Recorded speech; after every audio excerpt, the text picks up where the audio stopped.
This new installment in what is arguably the most popular and iconic fantasy movie franchise proved itself to be a major and frustrating disappointment, proving once again that sequels and franchise films are not the way to go. Hello, and welcome back to another installment of Film Friday, in which I review a new film every single week. This week we are looking at the 2024 film entitled The War of the Rohirrim, starring Gaia Wise and directed by Kenji Kamiyama.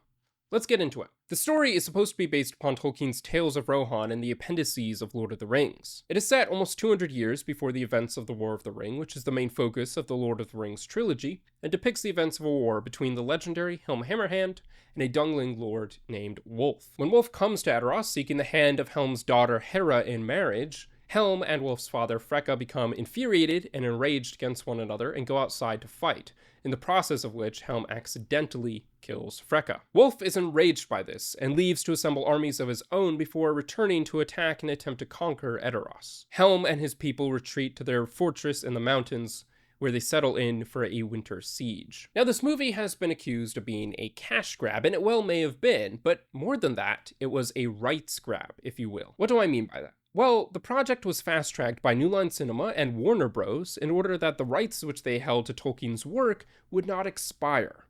And it shows. The fact that it was made as an anime instead of a live-action film was already bad enough, but as it turned out, the animation was one of the worst parts of the film. It looked very cheaply done, and the anime characters were superimposed on their background, which was stylized in a more realistic-looking manner. So as a result, all the characters stood out from their backgrounds and all their surroundings, which looked generally awful and was very distracting. But besides the animation, the story was potentially even worse. While the appendices of Lord of the Rings have always fascinated me, there is a reason that the short stories which they contain were not the main focus of Tolkien's work. There simply is nowhere near as much depth or substance in those as there is in his longer works like Lord of the Rings or The Silmarillion. I still believe, and will probably always believe, that it is a mistake to turn Tolkien's work into a Middle-earth franchise.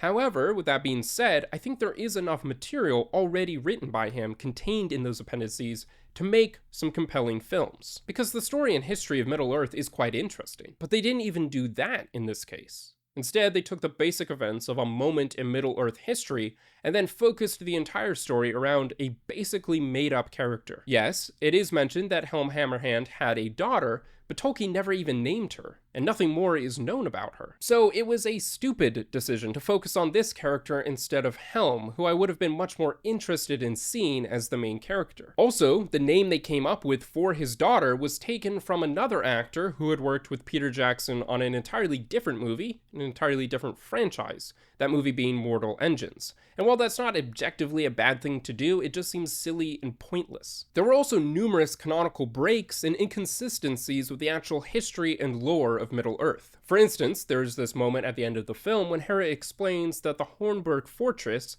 is now no longer going to be called the Hornburg and has been renamed to Helm's Deep in honor of Helm Hammerhand.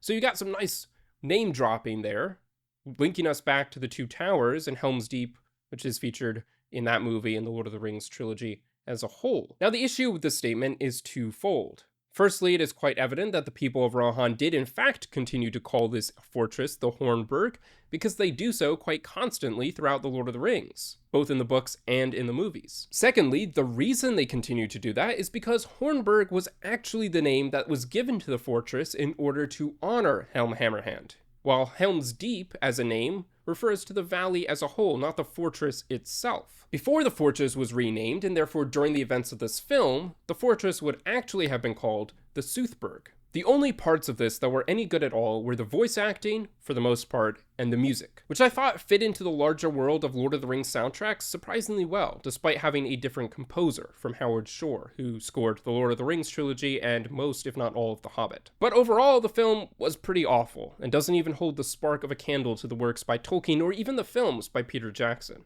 I would rate it a 5 out of 10. With that being said, thank you for watching. Be sure to comment your own thoughts on this film below, and don't forget to subscribe for more movie commentary and reviews.